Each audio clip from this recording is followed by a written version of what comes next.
What were some of the clashes, though, in particular? What are some of the particular, maybe religious rites or things that were affected that they could no longer do, or, societally felt pressured not to do? Well, in the event, not much of that actually happened in the end. Actually, religious festivals kind of continued to be practiced and so on. It did have an effect, though, on other areas of social life. So, for example, Malta did introduce and have a referendum around the divorce law in, I think, 2006, and introduced divorce for the first time.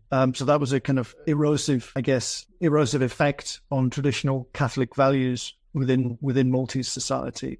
As I said, there was a great concern about the effects of kind of Northern European ideas, moralities, Europeanization, modernization, and so on. In the end, in fact, the kind of biggest influence, I think, probably on Maltese society came from the other end, which was that once Malta became part of the European Union, it became a place that was taking in large numbers of refugees, migrants from sub-Saharan Africa. So this became a kind of new kind of crisis, not necessarily a religious crisis, but certainly a kind of social crisis of, how to cope with, large numbers of, sub-Saharan African people, arriving on Maltese shores. And actually, again, in a kind of paradoxical way, in certain parts of Maltese society, this, again, retrenched Maltese values and Maltese religious values and actually strengthened them with the sense that actually, these people, these migrants, these refugees, should be looked after and should be looked after by church institutions. So pointing to... Well, isn't it the government that's saying come in, but then they want the church to take care of these people?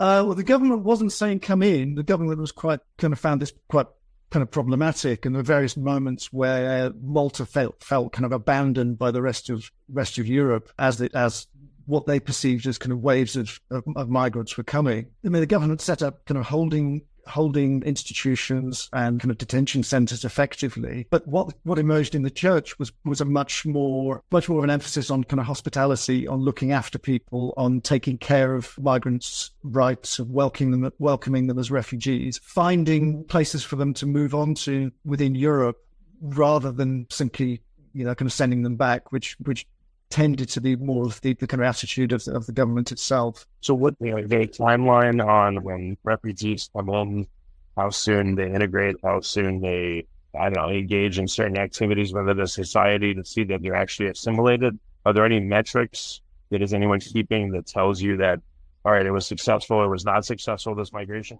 There will be metrics. I mean, generally it is, Malta has become a kind of holding place. I mean, this is the way that kind of migration operates within the European Union. Once a migrant comes to the European Union, there's the idea that they should be dealt with kind of in the place of arrival. Very often they're trying to go further north, so migrants will want to travel on and travel further up into Italy or up into France or up into Germany or the UK, but they get kind of held in Malta. So the idea of kind of assimilation isn't necessarily part of that kind of journey. That said, there are increasing examples of, African, and it's mostly male African migrants, marrying into Maltese families and becoming part of kind of multiracial couples, changing the dynamics of kind of family life in that couple. I mean, does anyone monitor people that come into another country to see, again, how they assimilate, or they just come in, there's a bit of news about it, and then